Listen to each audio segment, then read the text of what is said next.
We have present Commissioner Burton, Commissioner Banks, Commissioner Bailey, Charles Rudd. We have Commissioner DeVito via telephone. And Commissioner Banks, would you go ahead and call us through our invocation? Everyone please stand. Father, once again, we thank you today for your kindness and your mercy and the love that you have before us. God, we pray that you come in our meetings. Ask that you go in every commissioner home and continue to bless them, and lift them up and encourage them and strengthen them. We ask this in your son Jesus' name. Amen. Amen. I pledge allegiance to the flag of the United States of America, and to the republic for which it stands, one nation, under God, indivisible, with liberty and justice for all. She's gonna have to mute, the YouTube channel, unfortunately. Is the mics on?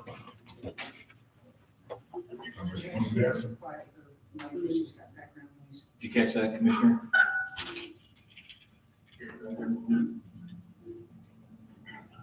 You have to mute the YouTube.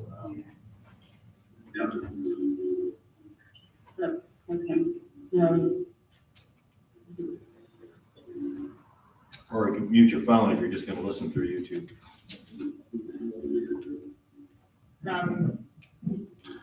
Yeah, I tried, is it, sorry.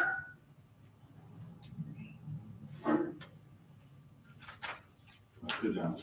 Okay. Okay, I think nothing up is just that, thank you. There is no public, so I'm just gonna go ahead and close out public comment. This time, Charles, if you want to go ahead and get us started. So, Mayor, as you recall, we didn't finish Article 7, our last workshop. We ended on page 57 of Article 7. So we provided that for you again in the packet, starting at B, maximum lot guarantee, where we'll pick it up.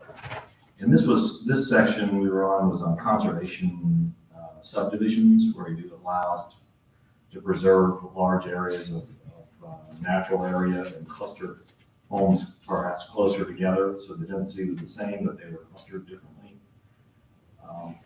And really the way we were going through this was kind of stopping at each page or each section to see if you had comments. And then Lupita had highlighted items, when we get to them, that you'll be a decision point. But there's nothing left there in B, C. And then going into 7.11.4, application requirements. So if you're good, we'll go ahead and continue forward. The steps are laid out for the application requirements. Commissioners, if y'all have any questions, just go ahead, as Charles says, forward, if you have any questions, just if you would raise your You want hand. to stop them? Yes, sir. Okay, yes, okay, sounds good. So our first decision points come on page 60, standards to determine open space. The minimum protected open space shall comprise at least 30% of the gross tract area. So this would be over the entire project. The recommended amount preserved open space is 50%, but each community may determine the open space minimum that is appropriate for your area. So this is something you need to set that amount, that percentage. They have it here at 30%, recommending 50% open space. Okay. So you recommend, Mayor, Go ahead. yes, Yeah, okay. so you recommend 50%? Well, I don't have a recommendation. Our planners put 30% in here of the gross tract area. But they're kind of reiterating it's sometimes 50% in some communities. It depends on what the community's desire is. So you'll have to set that according to your, I know that's hard to kind of picture generically what you'll require. Can we add in there unless otherwise, something that gives us an option? So add some language that would allow you to set that. Yeah, because this seems like a hard, That's a hard number, yeah, it's a hard number. And I every- think it has to be. right, every tract of land is gonna be different, and it's gonna have different, it's gonna have different. Okay, I'll put them up there.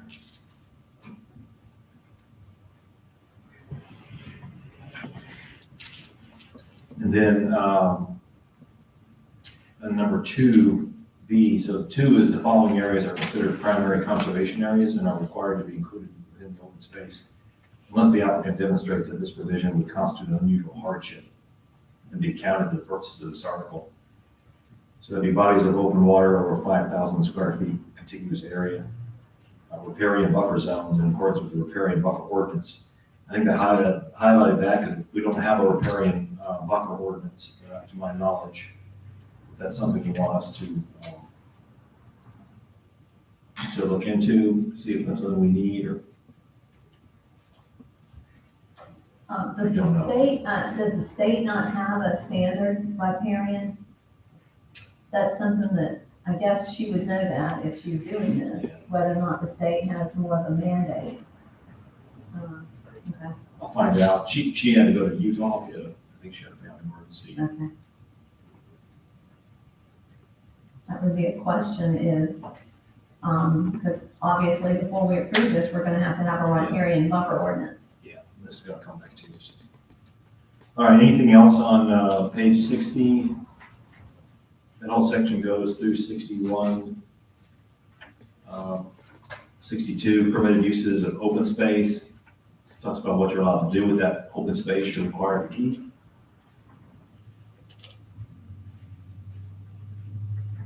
And that goes through the bottom of 63 of ownership and management. Let's go back, can we go back to, I'm so sorry, let's go back to 60, are you still on 61? We can go to 61. Yeah. Just a page. Yeah, so we're at 61, so I just want to make sure that when you get into this C at the top, 3C, and fields in early stages of succession with a contiguous area of at least 1 acre. And then if you get down there, prime agricultural lands at least 5 acres. So those are examples of considered a secondary conservation area that should be included within open space to the maximum extent feasible. Again, I want to make sure that, that with at least 1 acre, that we're not, tying our hands, someone else's hands here, just based on a generality. You want that to be looser? Well, I don't know that it needs to be looser. I think I'm just wondering if it's, I guess you can ask her if that's just standard or if that's something that we could add, unless other circumstances, extenuating circumstances exist.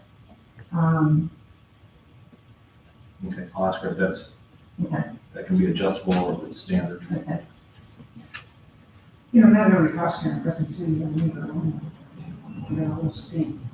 Yeah, a lot of this is gonna be brand new Yeah. development. This is gonna be the development, But but an acre is a pretty good size. Well, that's what I mean. Yeah, that's why I just feel like, Okay, 62 permitted uses and prohibited uses of open space are listed there. Ownership and management of open space and common facilities. And then 64, management plan. go back to hold on, B, prohibited uses of open space.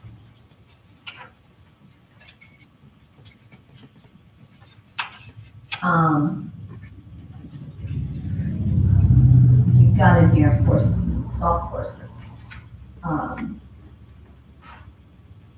That would eliminate even if somebody wanted to do a small putting range type setting Yeah, there. couldn't count as your open space because Yeah. that's meant to be kind of Just all preserved. conservation. Yeah. And what about any type of a roadway if they had to provide an easement across that open space for anything?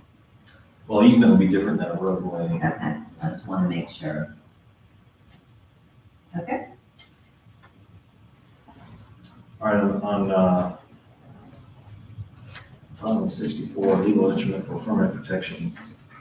The open space shall be protected in perpetuity by a binding legal instrument that is recorded with the deed. I'm not sure why she highlighted that. Read that again, please. Because it's whether or not we want to require it. I think that's, if we want it to be that specific, that it's placed in the deed. Yeah, so sometime in the future, somebody come along, Exactly. build Like, homes on it. like what we're currently dealing with. So that's probably why, because it would cause us to create a binding legal instrument that would be recorded with the deed, that would be in perpetuity. So, what we're trying to do, what we're trying to do is set this up for the future. So it lasts, yeah, so in the future, they can't come back and go, Right. why didn't nobody build that? Let's put some houses there. Okay.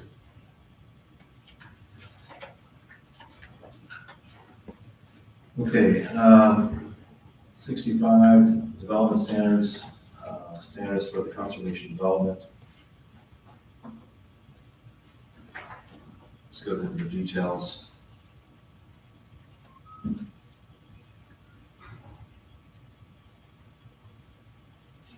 There are a couple of decision points on 67.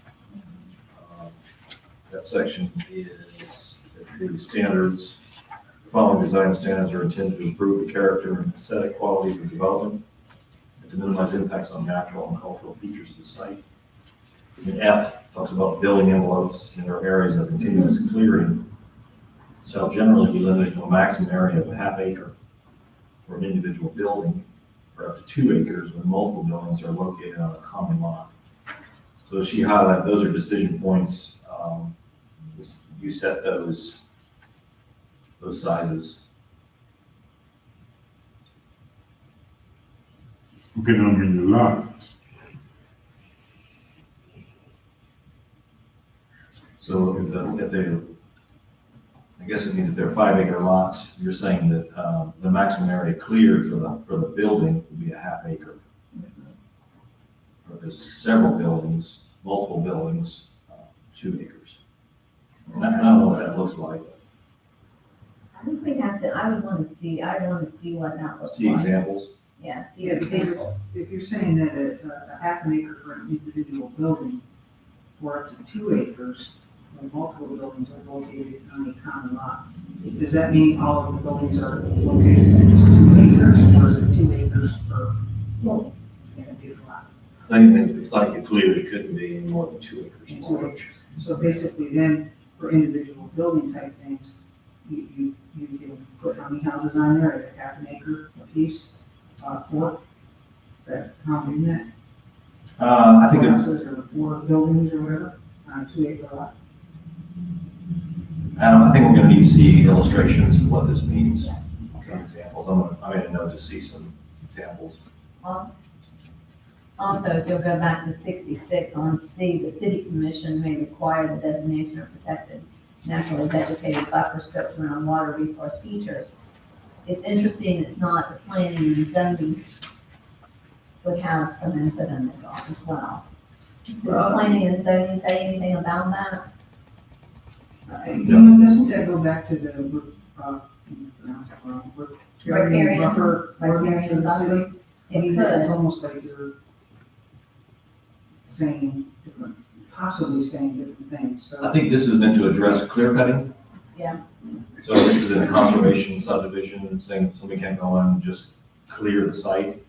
Yeah. They're saying for a lot, maximum of a half acre for a building, you can put a house on there. But I'll ask her to get Lucy some illustrations. Because this one really is talking more to making sure that we don't have erosion and stormwater runoff. And just I would just kind of counter the ask conservation. if it needs to go through a first approval from the planning and zoning. On that, how is that gonna affect like the school buildings and stuff together on one complex? If they have to go by our codes and our fields, and you know, the school in there itself wouldn't be any criteria this whatsoever. Well, yeah, they wouldn't use this section, this is a conservation subdivision. Yeah. So they would, Would it still have to apply to them? I Not, mean, Well, if that'd they be go by the different. city code, then it has to apply. there'd be a different set of, rule, they wouldn't go under this chapter, this section of this is conservation. conservation. They're definitely not in conservation. Because they're already developed, it's already developed over there. So they already have the building. So you're talking about this be strictly set aside then? This would be like a whole new subdivision, and then they choose conservation, which means they can cluster, save certain areas. Then within that, they'd have a minimum and maximum amount of clearing per lot they could do if they chose conservation. So if you chose a regular subdivision, it'd be that part of the chapter, which doesn't have this provision. I understand it, but what I'm thinking is in subdivision, you got houses next to each other. Right. I mean, that's my vision of a subdivision. How do you have houses next to each other with 2 acres in between 2 houses? I mean, Well, this that's is 2 acres would be the amount of lot cleared for a building. You can't say, I've got a 5 acre lot, I'm gonna put 3 buildings, I'm gonna clear the whole 5 acres. This would say, because it's conservation, you can clear a maximum of 2 acres for those multiple buildings. If it's just one building, you can only clear a half acre. The rest of it, you can't clear. I know, yeah.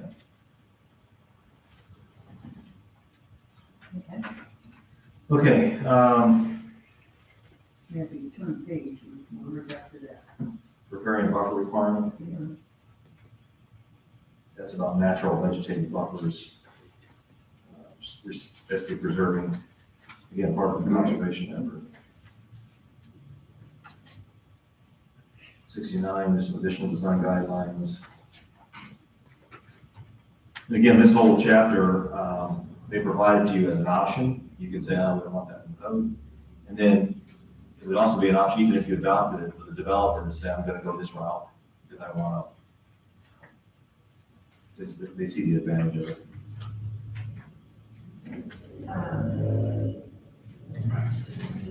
Well, it's going to affect, if you look at that facility starting down the south end of town. It won't affect the RV What park. is that? No, they're under our current code. Oh, okay. This would be, like, if Mr. Miller's property in south of the old orchard developed, it's probably not gonna choose this because there's not much, kind of wild land there. But the big lot north of town, on the lake has a lot of forest, and so they may say, hey, we like that conservation subdivision, and we'll leave that forest alone if we can pack the houses a little tighter over in this corner. And then they would have to follow this set of rules. But they could also ask for just a regular subdivision, we want to just go in there and put a regular subdivision in there. Okay. This next one, though, in the riparian, it does give the opportunity for a variance to be granted.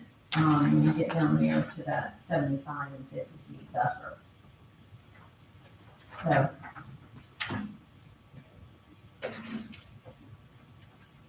Page 70, she highlighted construction guidelines for below ground utilities.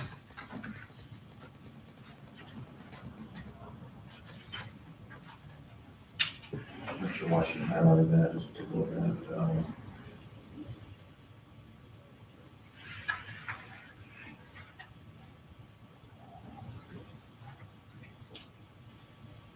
I think that's, you don't know why she highlighted no, I'll ask her, I think she may just want to, I don't see anything weird about that, or different.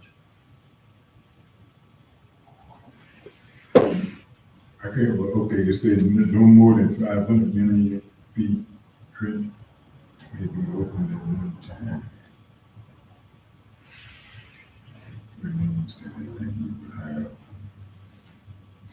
I'll ask her why she called that out. Yeah. And that's it, that's the end of 7. Article 5 is floodplain management, and for the most part, it's mandated to us by state law. So planning and zoning had nothing to add or take away from this chapter, so I thought with this one, you all found anything specific. It basically designates myself as the floodplain manager, and basically lays out what Florida law, Florida statute requires. We're fortunate that very little of the community is in a floodplain because of the ridge that we're on, but there are some areas. So if you have some specific, I don't see real quick if I don't think she even highlighted anything in here. There's really not much we can change.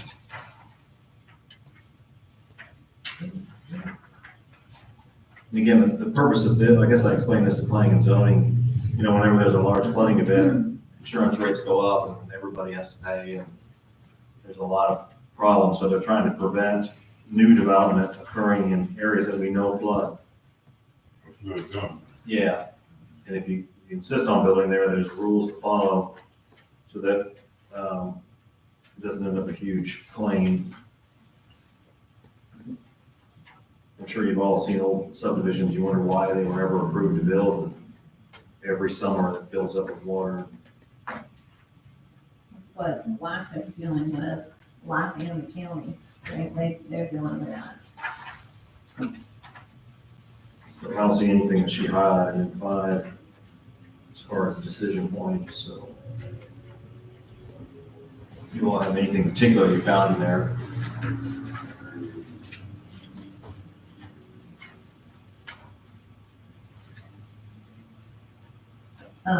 With you being the floodplain administrator, I guess you would interview with also a planner. I work with closely with the planner and then with the building official. And, building official, okay. we kind of have to sign off on where it is in the floodplain map and so forth. We do have a few areas in our city, floodplain. We do, yeah, we're not completely without, but even the little Sicily's, they're actually in a flood. They had to, they were told they either have to raise their building a foot or there's a treatment they could do on the inside, which they chose to do. Put a sealer on the floor and up the wall for a foot to comply with the requirements. I think that if you go to page, well, let's see what page are we on. We go to H5. H5. It's H. It'd be section 5 point something, right? I don't see an H. Never mind, leave it, that's okay. It's okay. Yeah, there's no numbers on it. Yeah. I'll close the number.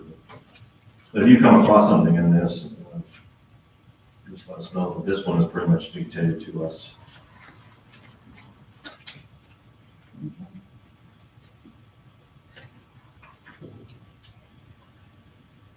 And planning and zoning, we went through this without any questions. Yeah, correct. I have nothing to add.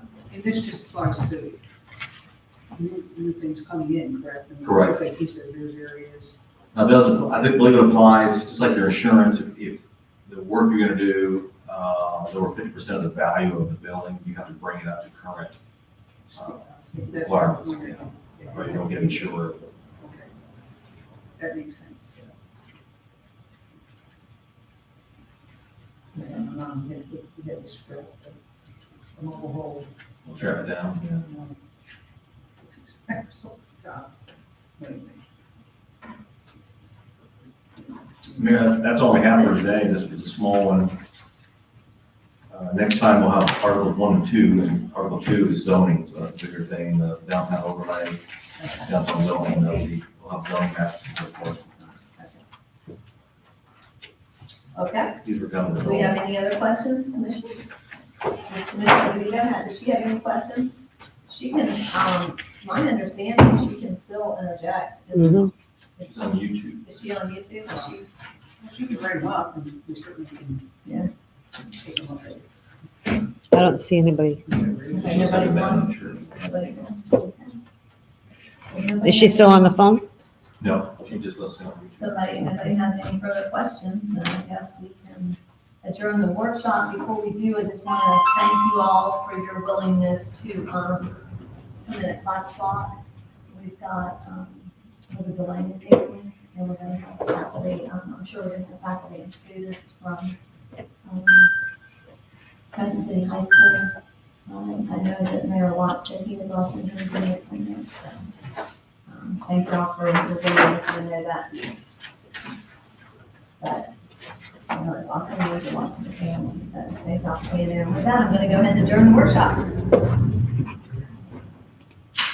I think that's the second quickest one we've ever had here.